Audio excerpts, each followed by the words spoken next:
Welcome, councillors. I'll officially open the 16th of June 2020 council meeting.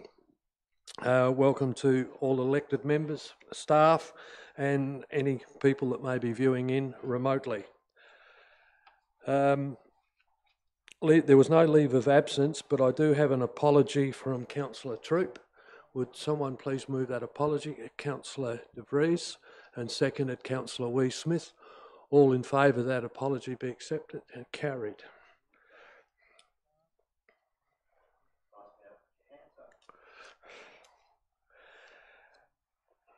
Item 1.5 is the minutes from the previous meeting, including confidential meetings for confirmation, and those meetings were the 19th of May 2020, a special meeting of council also on the 19th of May at 11:08 a.m, special meeting held on the 3rd of June at 6:30, and a special council meeting held on the 11th of June at 6:30.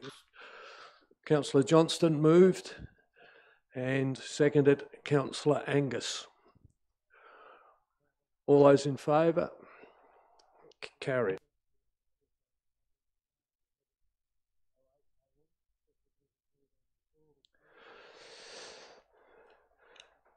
Members, there's no matters arising from the previous minutes, petition and deputation and notice of motion and questions on notice or without notice, there is none.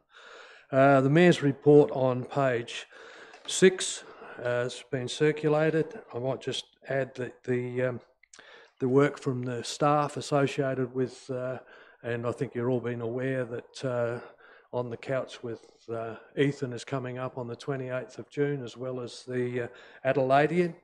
And so the staff have been actively involved in promoting the Barossa and what's available to the families, which is hopefully that'll come through fairly loud and clear. And I'm already hearing there's a lot of inquiries at the visitor centre about, the Warren and the South Para, and I think on the weekend or last week in the Leader we see that the Barossa Reservoir is also open for mountain bikes and walking activities from Minister Spears. So that's a great outcome that's continuing to happen through the current state government, as well as other infrastructure proposed for the Warren, so which will possibly give access to the Warren Wall and a bridge across there to connect the forestry as well. So there's some good things happening in that tourism space. Someone move the Councillor De Vries and seconded Councillor Barrett. Any questions? All those in favour? Carried. The consensus agenda. Is there any items that any members wish to withdraw from the consensus agenda? Councillor Barrett. Yeah, I've got two items I'd just like to ask a couple of questions on. 4.3.1.1, the Santos Tour Down Under, and the other one was 4.5.5.2, the hard waste update.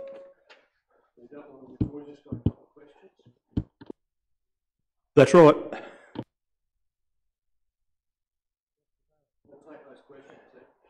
Yeah, right. The first one in relation to the Tour Down Under, the question was, whether as a council we can get better information from Events SA. Like, I read the document as such, and it tells me lots of information about the statewide, but later on this year, in all probability, we'll make another decision whether we proceed with another Tour Down Under in this particular council area. But I find I've got lots of state information, but nothing very relevant to the Barossa Council, even though Barossa Council name is written on the front of the document. I just find a little bit poor on the information that is provided to councillors to assist us in making decisions later on in the year. So that's the first one there. And the next one is it's mainly, and I do apologise to the Director of Development and Environmental Service not asking him questions beforehand, the hard waste update. I just want to refresh my mind. With the model that is being looked at, does that mean residents from Mount Pleasant will have to take all their hard waste all the way up to Mopper Road? Or, because I know when we were discussing it, we were talking about having bins in some of the larger centres. And the other one was whether we will actually have the hard waste up and going, because my concern is the last sentence where every effort will be made to stage an event in 2020, 2021. And so that's the only question I've got of the Director there. Thank you. Can you, Mr. Maverick?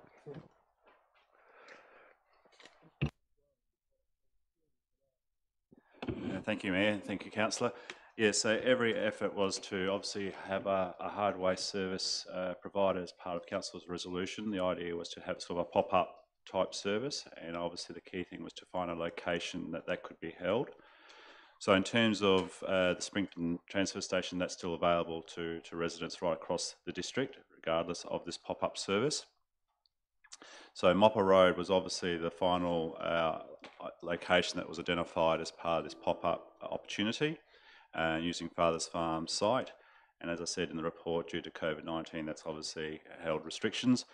So at this stage, yeah, we've only got the one site identified in terms of if we were to then provide it for next year.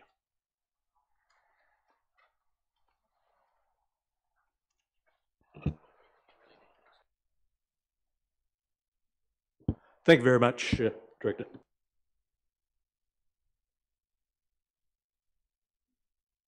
Thanks for that. Would someone move the consensus agenda up? I just wanted to follow on from, sorry, Councillor Barrett's comments on the Tour Down Under. Yep, again, it was just sort of echoing his questions there, and I'm happy to speak to that further. Yep, withdraw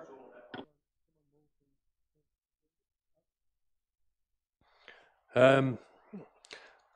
Would someone like to move the other items, Councillor De Vries and seconded Councillor Miller, that the consensus agenda be accepted? All those in favour? Carried.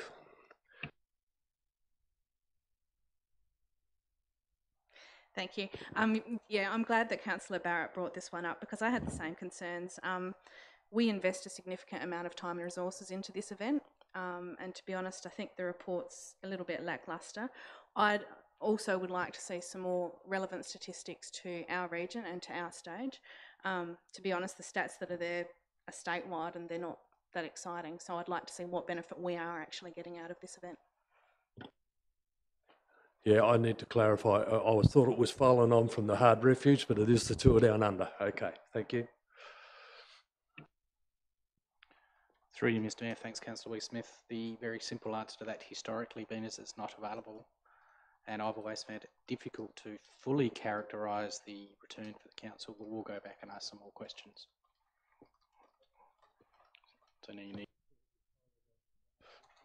Thank you. Would you move that that item be accepted? Councillor Wee-Smith moved and seconded Councillor Miller. All those in favour? Carried.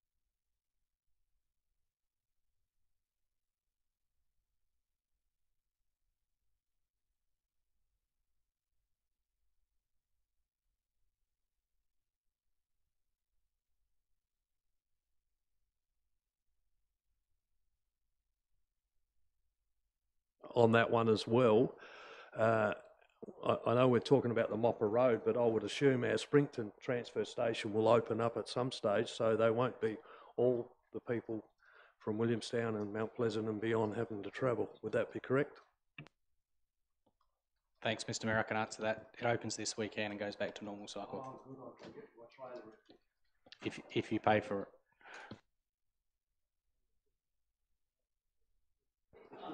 Last week. Okay. And that was on Facebook and advertised. So will you move that one be accepted? We'll keep the process. And seconded, Councillor Johnston. All those in favour? Carried. Thanks.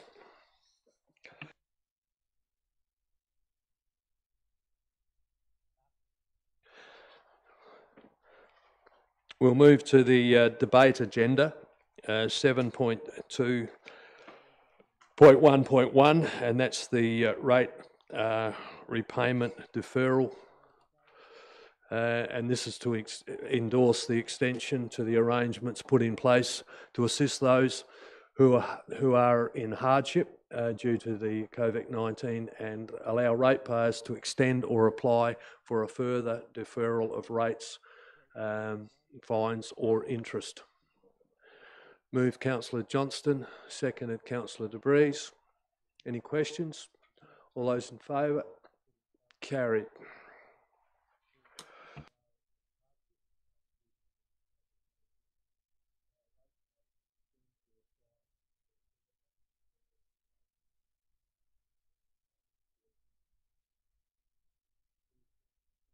Next item is 7.2.1.1.2. This is to do with the Drought Communities Programs extension. You'll remember this was left to lie on the table, and we have a recommendation there to lift this matter from the table. Moved Councillor Wee-Smith and seconded Councillor Haybick that the matter to do with the Drought Communities Program be lifted from the table. All those in favour? Carried.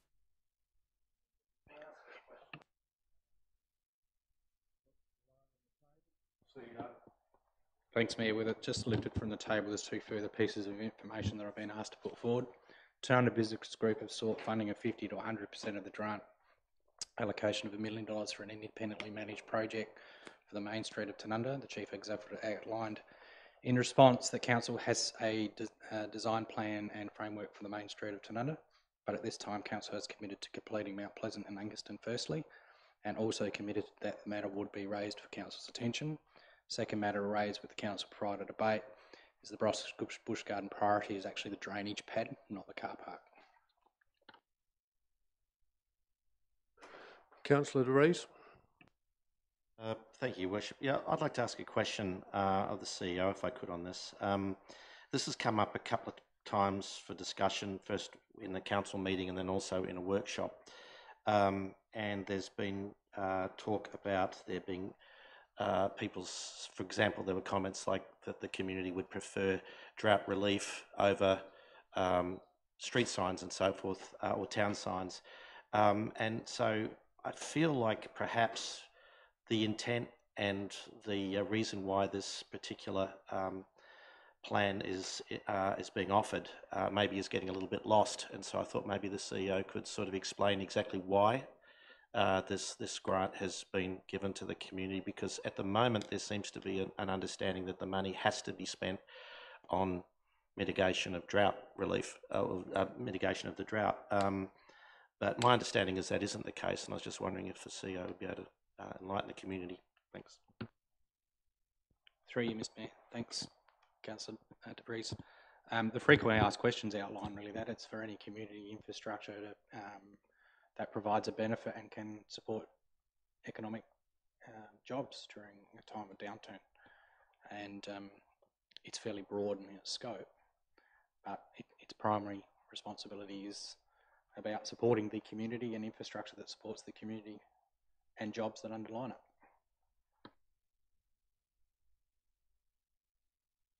So the key focus of it is as an economic driver.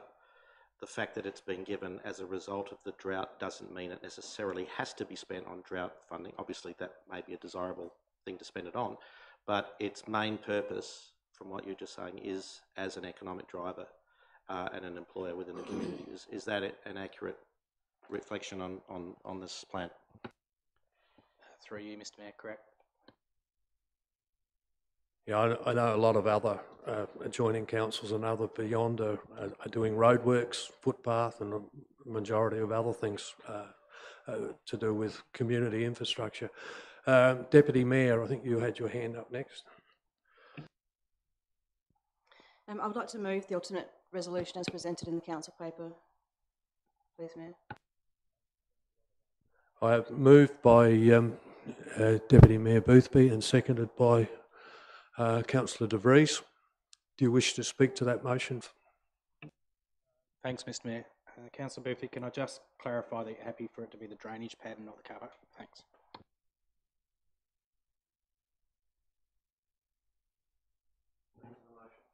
Yeah. So obviously, as the Mayor said, councils across the state have applied this funding in all sorts of different manners to one. Some of them have done it to one major project. Some have done it to a project in every single town in the council region.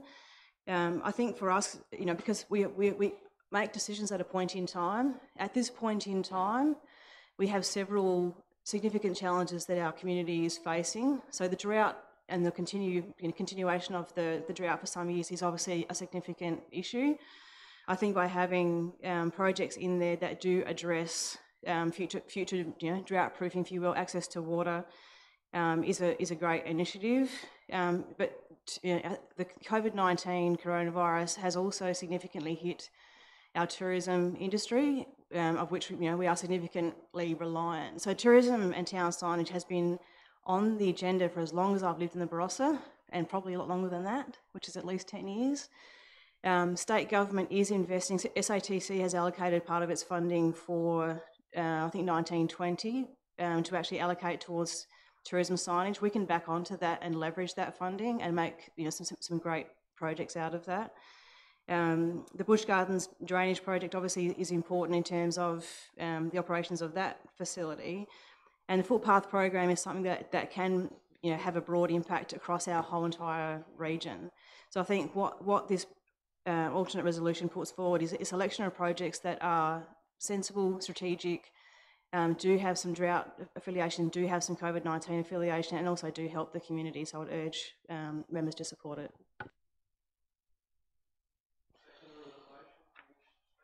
Yes, thanks, Your Worship. I think Councillor Boothby has summed it up incredibly well.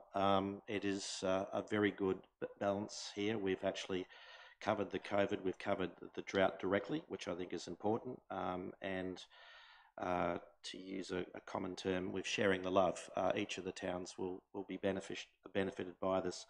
In regards to the town signs, I know I'll speak to that because that has come up a couple of times. This was one that I sort of wondered whether it should be put to one side, because I know there was talk about maybe there are high priorities, but then looking at those signs wandering around the valley, I'm of the opinion that if not now, then when? Are we just going to let things run down and run down and run down forever? It is not a good look. I'm also mindful of the fact that the town committees, the Main Street committees, have all said that they would like this done. It's pretty pointless having Main Street committees if we're going to ignore their requests when they come up. If there is an opportunity to support their needs and their wants, this is a great one. This also then furthers tourism across the entire area. The other thing is I like the symbolism of it, the fact that we're looking at a way to sort of unify the look of the Barossa Council signs with the branding that already exists with the Barossa Grape and Wine and Tourism Barossa and so forth, so that there is some sort of unity. We're seeing this already in for example, in the Visitors Information Centre in Tanunda, where we actually see that co-branding, and it works incredibly well. It is very clear that it is a council facility, but it's also very clear that it's operating very, very closely aligned with the other main activities, tourism and wine in the valley. So I think those are all really, really good values. The fact that it is only $200,000, which I know to people who are listening in might wonder, wow, $200,000 for signage, but when you look at, it's going across the entire district and what that involves, that is actually, I can tell you as somebody who works in the design industry, that is an incredibly good bargain, and the fact that it's supported by a federal grant, I think gives us all more reason to do this. I agree with Councillor Boothby. I think the Bush Gardens project is an excellent one. I think the drought and emergency water supply, I think, is really well targeted, as Councillor Angus has identified. These are definitely the three areas which need the support. And the footpath program, I don't think anybody's going to complain about that. Footpaths are really important, again, not just for tourism, but also for the local community.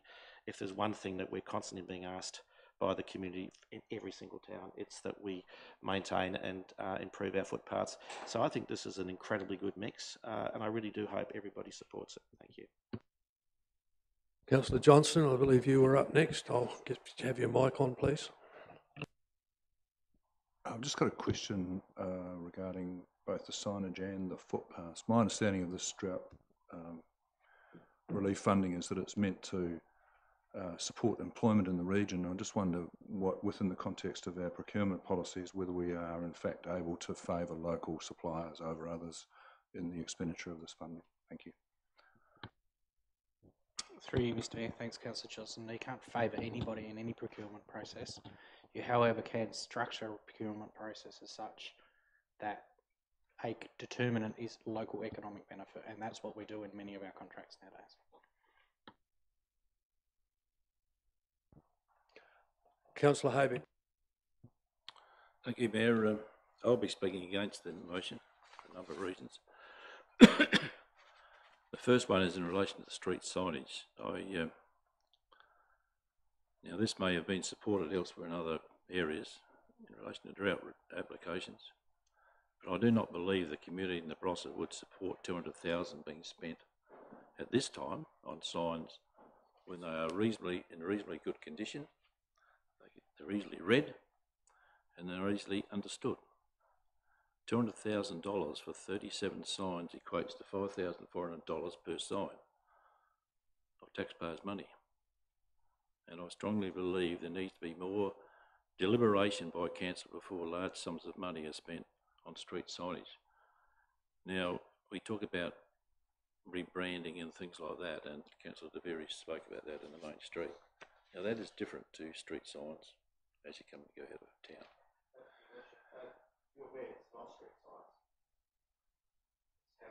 Town signs. I'll correct myself there, it's town signs.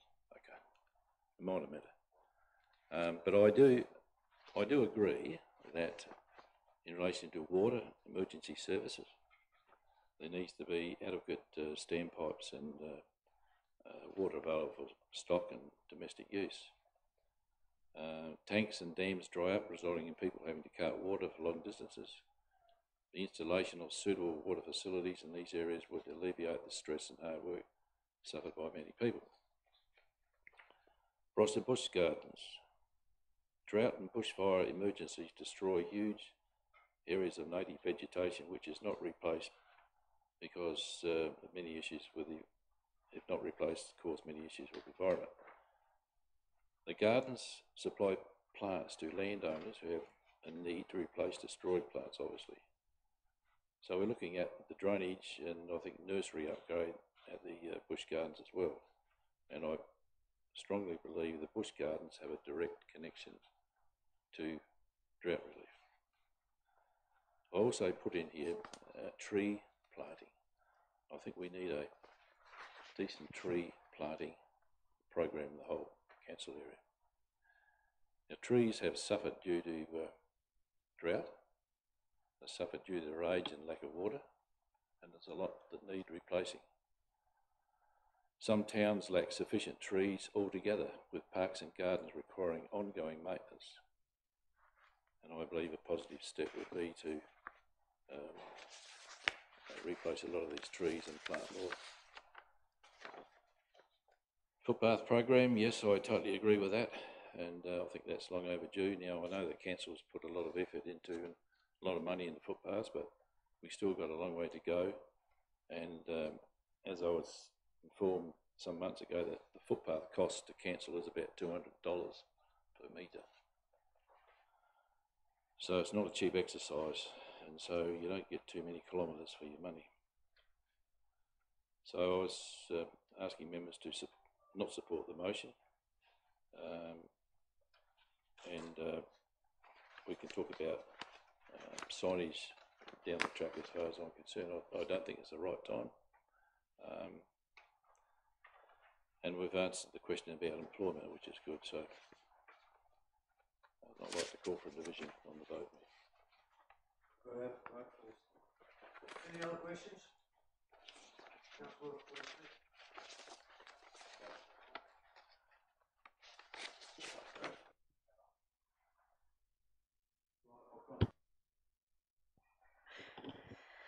Thank you. I'll also be speaking against this motion. Obviously, as we've all mentioned already, we've had quite a bit of discussion about this particular funding program. And whilst I absolutely support the town signage project, I think it needs to be one of our priorities. I don't believe this is the correct bucket of money to be funding that particular program.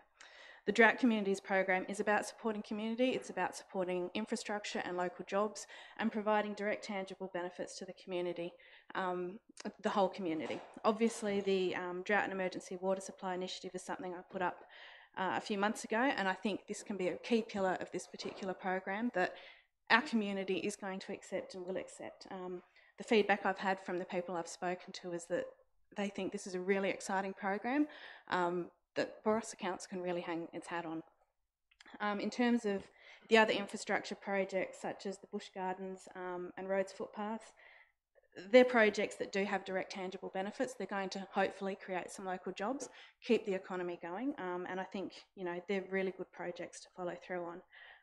But yeah, as I said, the town signage, I absolutely support it. It's 100% got my support, but I don't believe this is the correct program. I don't think it sends the right message to our community, and that's the feedback I've had from the people I've spoken to.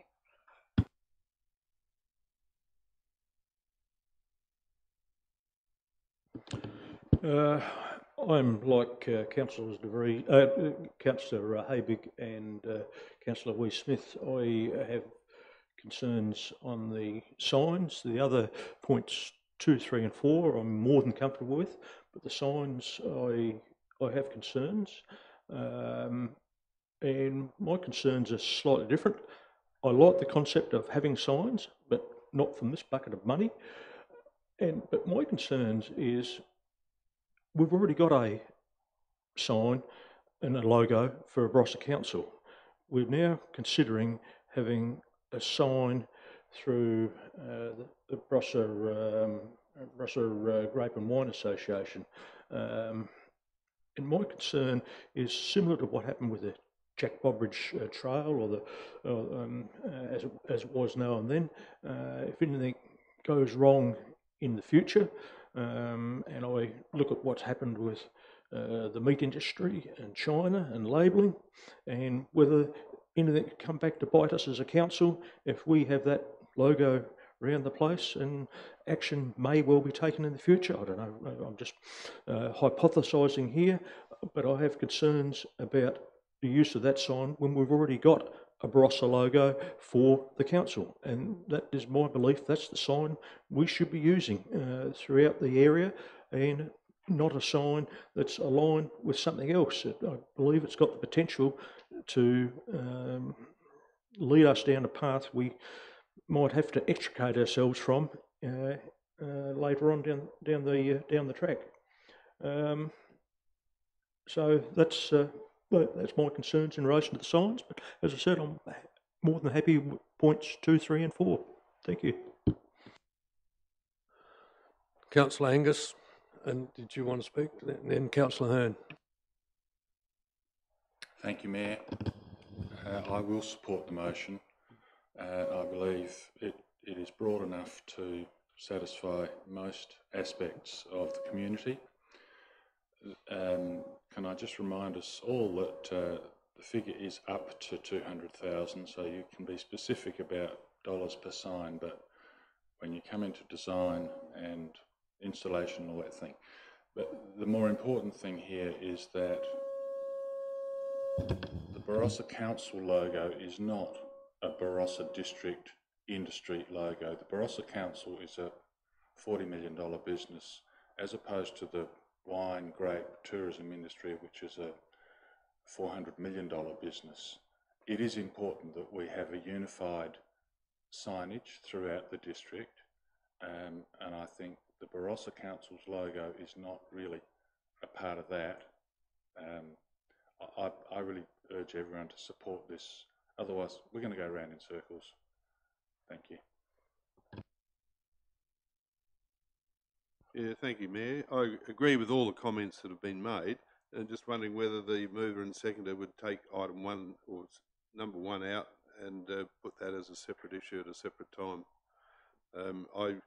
I've never been in favour at this time of spending a lot of money on signs. I agree with Councillor Habig with the Bush Gardens, and having been on that for 4 years, feel that we haven't channelled a lot of money into the Bush Gardens over my time in council, and this would be an ideal time to help the drought relief and to really put them on their feet, because I'm sure that they would up the ante and get lots and lots of things done in that area. So I would suggest that we could divert some of the money to the bush gardens, footpaths, and just leave the signage at this point in time, because it's we've got to get the people back here, and a sign outside of town isn't certainly going to get the people back.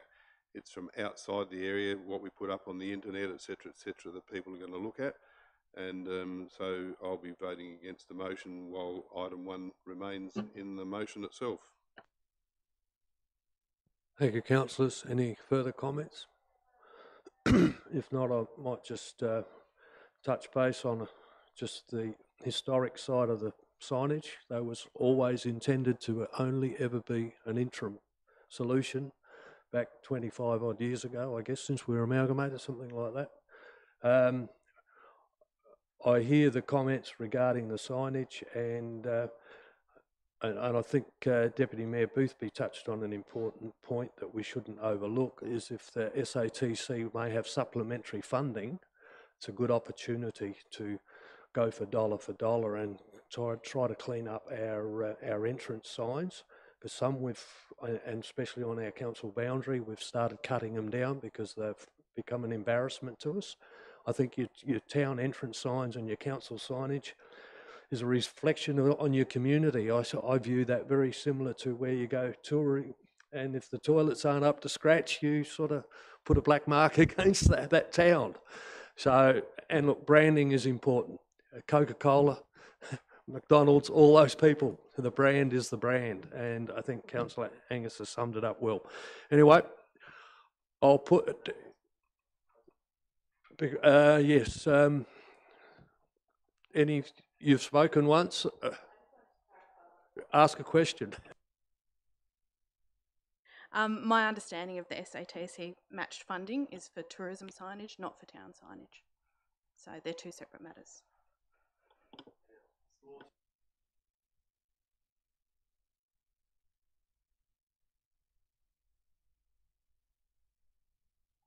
So just clarifying, this is for tourism and town signage. So they are. So the opportunity is to go back to the SATC, knowing that they have money on the table, find out what they're doing with it, and leverage that fund, complement that fund to do more than we can by ourselves. That's the point of that comment. So in terms of the Barossa brand, speaking to Councillor Barrett's point, the Barossa brand is the biggest asset this region has. So with all due respect to Barossa Council and our brand and our logo, that's not what we're promoting here. We're actually promoting the Barossa as a region, and interstate tourism is going to be one of our key things to get us out of economic challenge at the moment. International tourism is going to be challenging for at least, probably a couple of years. Intrastate tourism, interstate tourism, drive tourism is going to be one of our biggest opportunities to actually recover from the coronavirus, COVID-19. So having a sense of arrival and you are now in the Barossa, having consistent branding that people can actually recognise in multiple facets. That's what has happened in the last 5-6 years, is consistent branding across food, wine and tourism. That's why everyone's using the same logo as much as we possibly can, to have that consistency, have that brand recognition and get the best value from the asset that we have. In terms of having a separate bucket of cash, and the separate bucket of cash has never arrived. That's why we're still talking about tourism signage and town signage 10 years after starting the conversation. So this is an opportunity where there is new money for us to actually allocate for really strong community and economic benefit. And to me, that's why this makes sense. So thank you.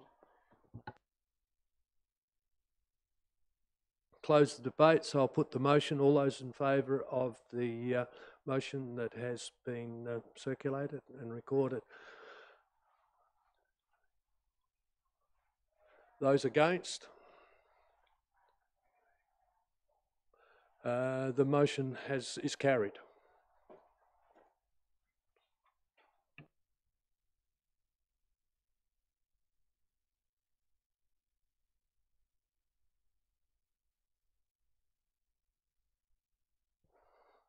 Is 7.2.1.3 the... Oh,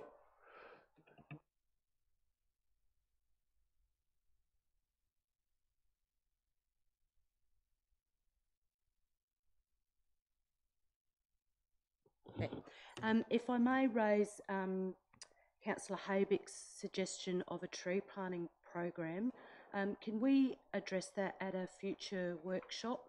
Because I think in today's agenda we've got 3 separate items that are directly related to management of conservation and our lands. And since I've been involved in council, we haven't addressed anything in that area at all. So I'd like to see if we could have that put into a workshop down the track in the near future, please.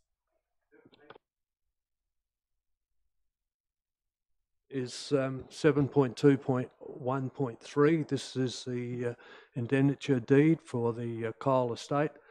Council is asked to finalise and update the deed, known as the Kyle estate deed, being that the last process to re-establish a deed over the new land to be transferred to council in the near future as part of the Shadow Tanunda land transfer. Now, members, you're aware that there was a letter circulated late yesterday afternoon. I'm not certain whether you've had a chance to read it or not, but that's where we're up to, and this is the item before you.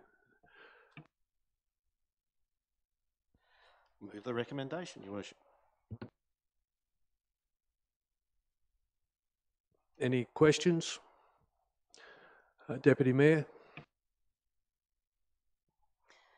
And just had a conversation yesterday with the CEO, just basically asking on, I guess this is on behalf of the ratepayers of the Barossa Council and taxpayers of in South Australia, just in terms of the continued correspondence that has been received from the parties the Mayor referenced in the correspondence we received last night, and just concern around the fact that no new information is being presented to us, or presumably to the Ombudsman, who the state rate taxpayers pay for, and to Minister Knoll's office, and just concerned that there's not only the cost of legal advice that is continually having to be pursued by all 3 of those organisations, staff resources, but also the opportunity cost of what staff are not doing when they're having to basically continue to respond to these things. So assuming that the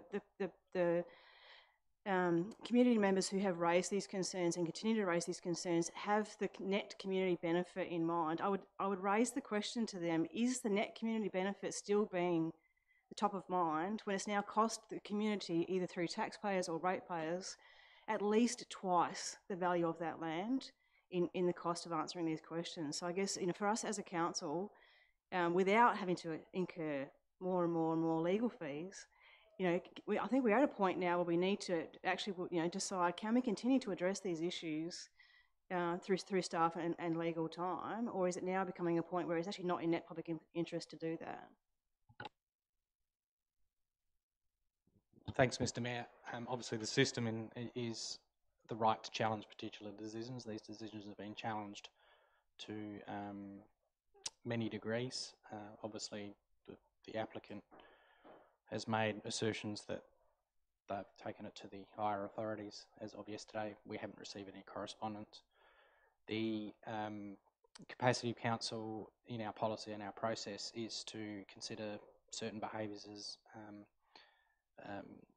unwarranted customer conduct.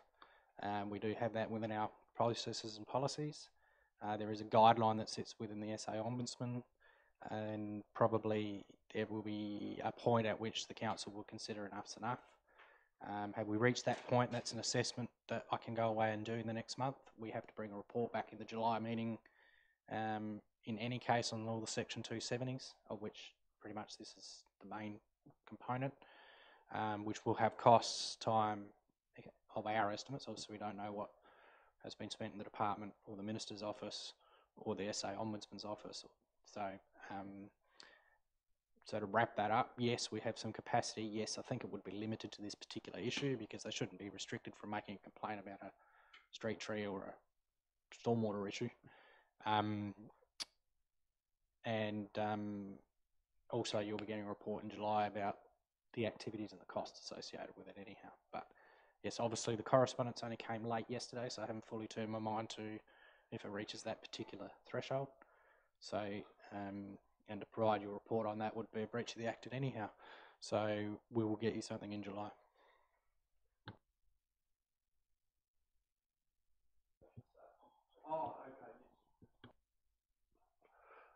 Yes. Councillor De Vries. Yeah, this, as Councillor Boothby has mentioned, has been going on for a very long time. What we are doing for the benefit of the community is simply taking the next step in a very long and drawn-out process, which really should have ended some time ago. But the system, for better or worse, does provide the public with a lot of avenues for appeal and for seeking, trying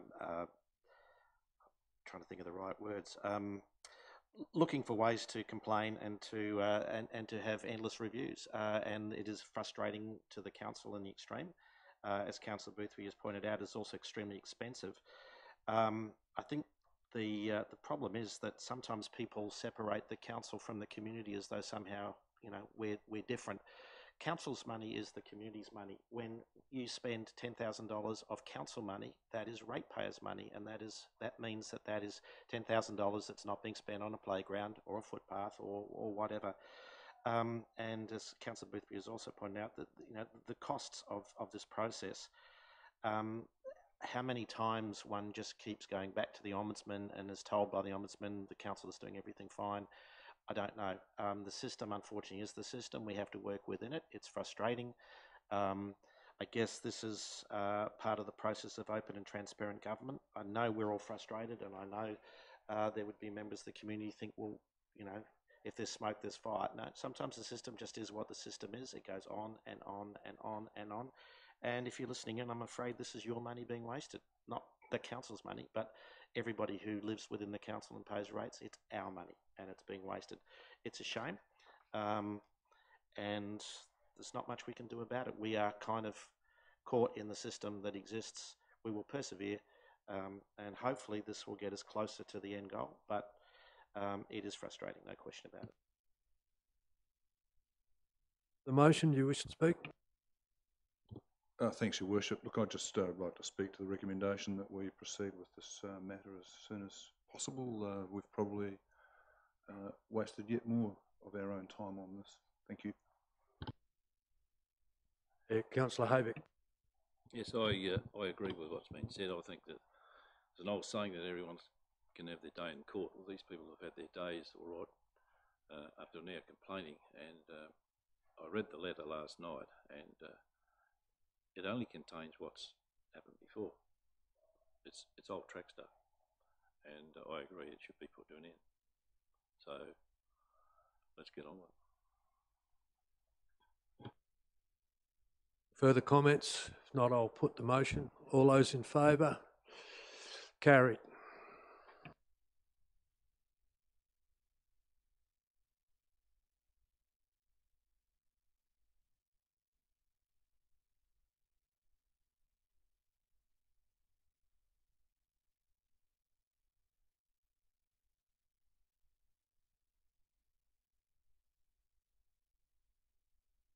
To review the report, current service level changes enacted by the Chief Executive Officer in conjunction with consultation with the Mayor in accordance with Council's instruction contained in the resolution number 2014-18 /87 of the special meeting of the 26th of March 2020.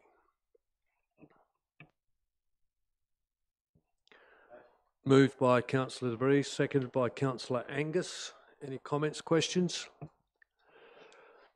I'll put the motion. All in favour? Carried.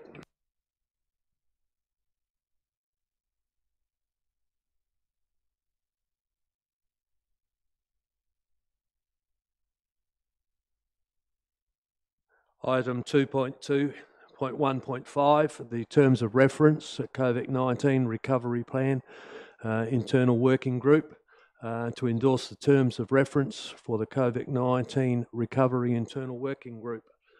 There's a recommendation there.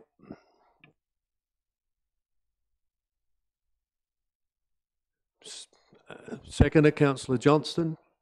Any questions? Yes, Yes, I was just wondering whether that working group has actually met yet, and what the status is. Through you, Mr. Mayor. Now that we've established it, we'll get it together. I'm halfway through drafting the policy positions around the grants, and then we'll get that back to a workshop early in June. Early in June. Actually, no, late June. I want to get the reports to July. Councillor Johnston. Just a question, Your Worship. I note with interest that there's an opportunity to appoint 4 additional members to that working group. I just wonder how those people are going to be selected and what the nature of their work will be, please. Thank you, Mr. Mayor, through you. Thanks, Councillor Johnson. The concept there was really as we work through COVID-19 response over the next 12, 18, 24 months and what the impacts are being seen. So it could be that we get SA Health in to deal with mental health issues, or we get a representative in from the winery industry, or whatever the immediate issues are, to provide advice to us and the council. So it will be fluid and really depending on what issues we're currently dealing with. That was the concept. Did the mover and the seconder wish to speak at all, or you're okay? All right. All those in favour? Carried. Thank you.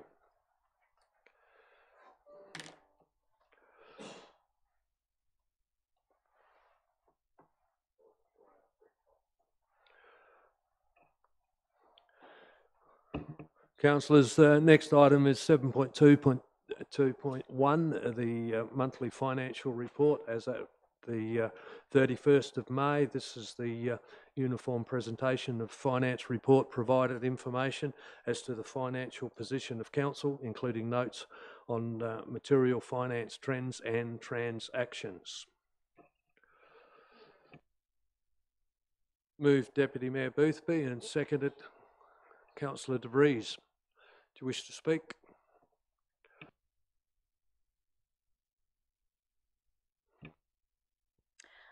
I don't expect this one to be answered now, but can we please get a breakdown of the Williamstown Dog Park costs, which have jumped from $6,000 last month to $43,000 this month?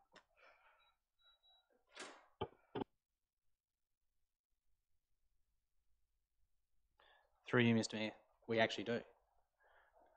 Well, we don't have the spreadsheet, but I can certainly send that out. So that pretty much is getting close to the end of that particular activity, and we do anticipate some spare capacity being there, but we'll be able to wrap all that up hopefully in the next few weeks. But I will get you out a spreadsheet as well. Any further questions? Put the motion. All those in favour? Carried.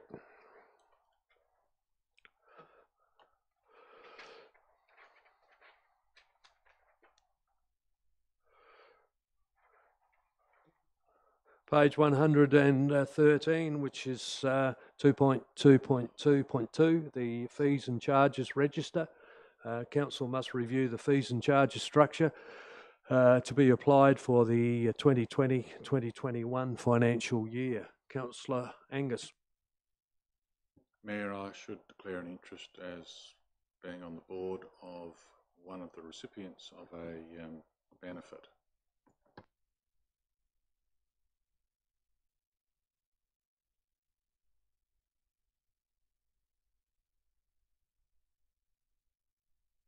Delete all reference.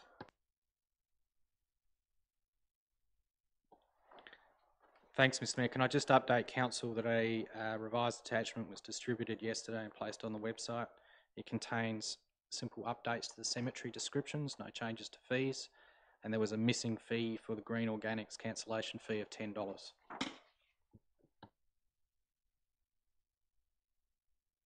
Moved by Councillor Johnston, seconded by Deputy Mayor Boothby. Any further questions? You wish to speak to the motion? Right. All those in favour? Carried.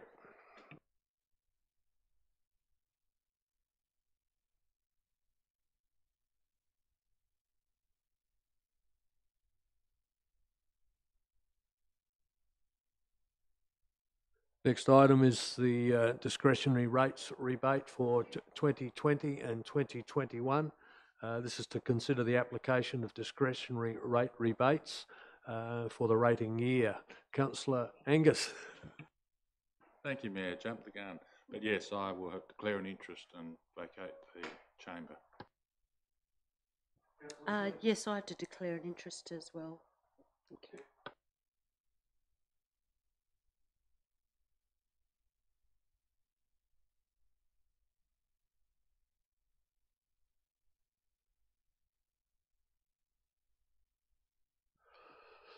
Councillor De Vries.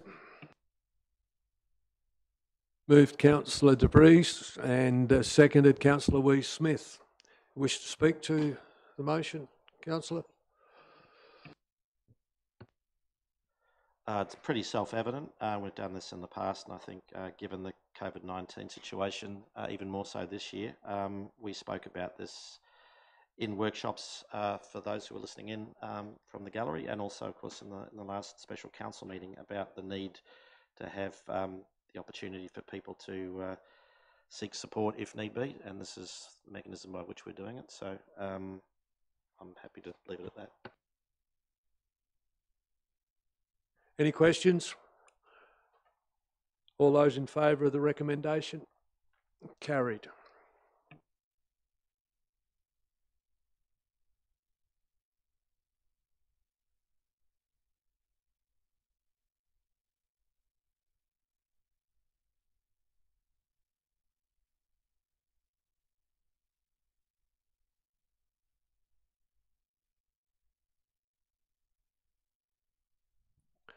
Councillor Schilling and Councillor Angus have returned to the chamber. We'll move to the next item on 7.3.2.1, the community grant application for the Barossa Farmers Market.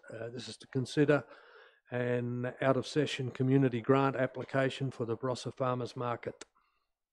Councillor Weiss-Smith and... Yep, I'll move the recommendation with the sum of $3,000. I agree, but I've got a question. Okay, I'll let you want to speak to the motion first, and you're seconding it, I take it? I'll second.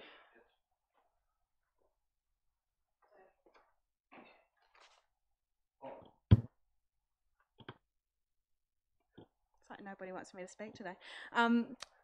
This is a common sense approach, I think, here. It makes sense. The Community Assistance Scheme has got funds left over this year that we can't roll over. It's a very good application and worthy project that I think Council should absolutely support.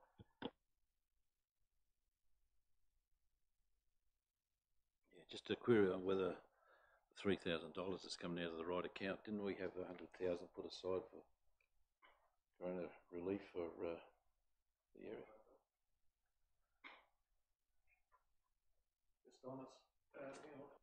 No, gotcha. Through you, Mayor. So we did consider that. The urgency of this request, given that the recovery monies is likely to be more next financial year into potentially September, they wanted to press ahead with this request urgently, which is why it's come through this bucket, and we have provided funds for other farmers' markets through this bucket as well.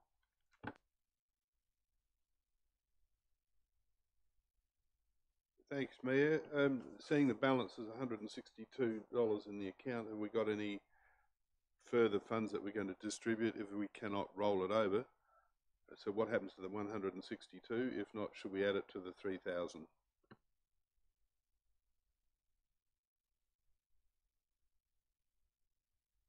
For the mover and second, I suggest that we add it $3,162.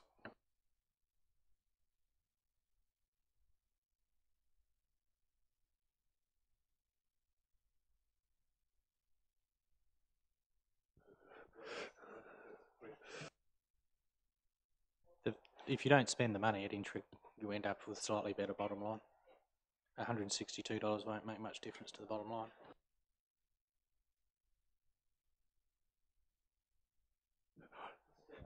I'll put the motion. All those in favour? Carried. Next item is on page 209. 9, which is the 2020 AGI Sport Adelaide Hills Rally proposed road closures. This is the Ultimate Motorsport Event Proprietary Limited has applied to the Barossa Council for support as their plan the 2020 Adelaide Hills Rally on Sunday the 18th of October. I see the roads they're using in our council areas getting lesser and less every year. Moved Councillor Hearn and seconded Councillor De Vries. Any questions? I noticed when I read a report, it talked about notifying property owners. Do we know which property owners? The only reason I asked that question, I had some people from down that way pointing out to me the removal of road signs after the last rally, whether it was associated with that or not. It just might have been just coincidence that the signs disappeared at about the same time. So I just want to find out whether we know what property owners have been advised of this rally about to take place. Yeah, through you, Mr. Mayor, I don't have that detail, specific residents that have been notified at this stage. We can provide that information in due course. I know historically they used to get our databases to the properties and then they would write to them personally. We weren't involved in the writing of whether that's still the case, but as Mr. Hilding said, he can follow that up. The mover and second wish to speak to the motion. Councillor De Vries. Just to say that I know this will inconvenience the occasional property owner. I think most people recognise that anything we can do to bring tourism into the area is really important. I've been to one of these rallies in the past. They're a lot of fun as a spectator, and I know the visitors who come to the valley to enjoy them love them. And I agree with the Mayor. It'd be lovely to see more of it in the Barossa, not less.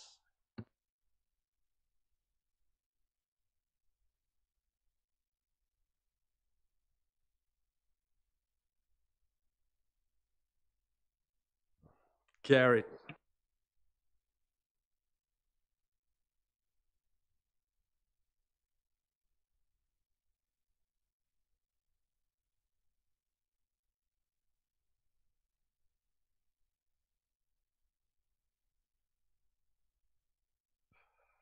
And Development Policy Review to consider and maintain a committee to advise and to assist Council in respect to strategic planning and development policy matters.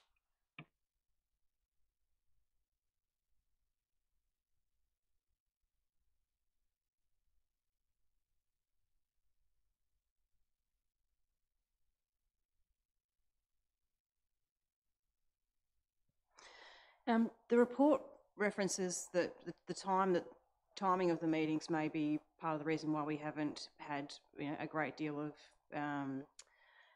I guess work done as a group. But I would like to put back to administration that it's about what you bring to us to actually we are unlikely to put agenda items on the table for this, and particularly given that we are about to go into quite not an unknown territory, but it's a new territory. And we're not going to be part of a joint planning board. I think it'd be good to actually have a workshop item around what it is that we are going to do, and also noting that we are intending to do an economic development strategy. That may well be a good catalyst for that conversation in terms of employment lands, residential growth, what we actually want, infrastructure, all that sort of stuff that.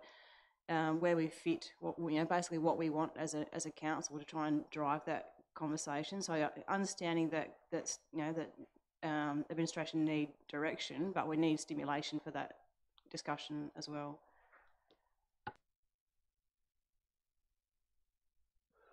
Yeah, I guess one of the things that seems to be coming out in a lot of discussions at the moment with some of the stimulus packages is also there's general comments, and I'm not saying that this is the case with this council, but the comments that's floating around is there's a lot of economic development potential just sitting in council offices that's not being pushed out because of red tape. So whether that's something that maybe something, as you've said, that we may need to look at through our strategic planning policy as to see if there is any red tape. And I know we're bound by all sorts of black and white rules in that planning environment. But any other comments? All that, yes, Councillor Angus. Well, perhaps I will close the debate as the mover. I think it's vital that this council does remain engaged in the planning and strategic planning area, particularly given the unknown quantity of what will happen. Was it June 30 or September 30, whenever it happens?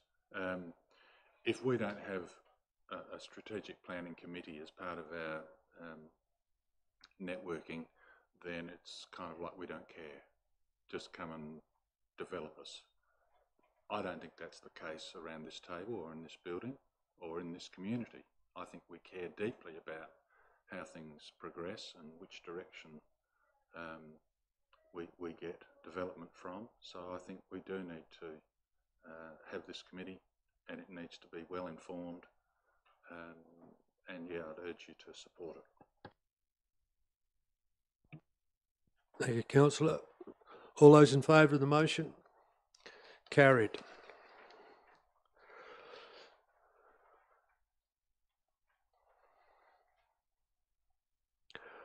Page 217, support for conservation and land management stimulus. This is to seek council support for a proposal for a jobs-rich investment in conservation and land management across Australia as part of the broader economic stimulus measures in the wake of COVID-19. Councillor De Vries. Move the recommendation. Seconded, Councillor Schilling. You wish to speak to the motion? It's kind of all there on the tin. I think this is really important. Anything that we can do to improve conservation of our natural resources in the area and also drive economic stimulus at the same time, I think is a win-win. So this is a real no-brainer for me. Councillor Schilling, you wish to speak?